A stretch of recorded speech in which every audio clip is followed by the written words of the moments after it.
Hello students, முதல் இடைப்பருவத் தேர்வு 2025 8th standard கணிதம். இந்த கொஸ்டின் இந்த வருஷம் நடந்தது தான். மதிப்பெண்கள் 50 வைத்திருக்காங்க.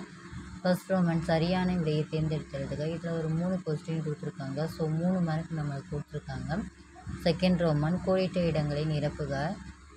இதுலேயும் 3 கொஸ்டின் கொடுத்துருக்காங்க. So 3 mark.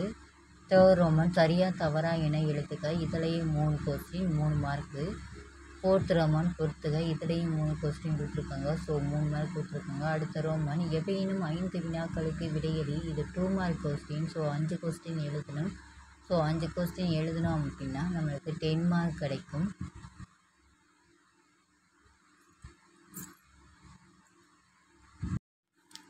பத்தொன்பதாவது கொஸ்டின், ஒரு சாய் சதுரத்தின் மூலை விட்டங்களின் நீளங்கள் முறையே 18 சென்டிமீட்டர் மற்றும் 24 சென்டிமீட்டர் எனில் அதன் பரப்பளவை காண்க. அடுத்த ரோமன் எவையேனும் 4 வினாக்களுக்கு விடையளி. இது 5 மார்க் கொஸ்டின். 4 கொஸ்டின் எழுதணும் அப்படின்னா நம்மளுக்கு 20 மார்க்குகள் கிடைச்சிரும்.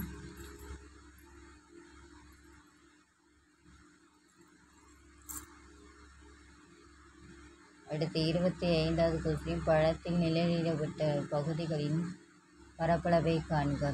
அடுத்த ரோமன் ஏதேனும் ஒன்றுக்கு விடையளி. இது 8 மார்க் கொஸ்டின். இது ஜாமெண்ட்ரி கொஸ்டின்.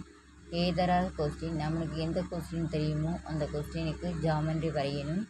இதில் உள்ள எல்லா கொஸ்டின் பார்த்துக்குங்க ஸ்டூடெண்ட். இது ஒரிஜினல் கொஸ்டின் பேப்பர் தான். இந்த வருஷம் நடந்தது தான்.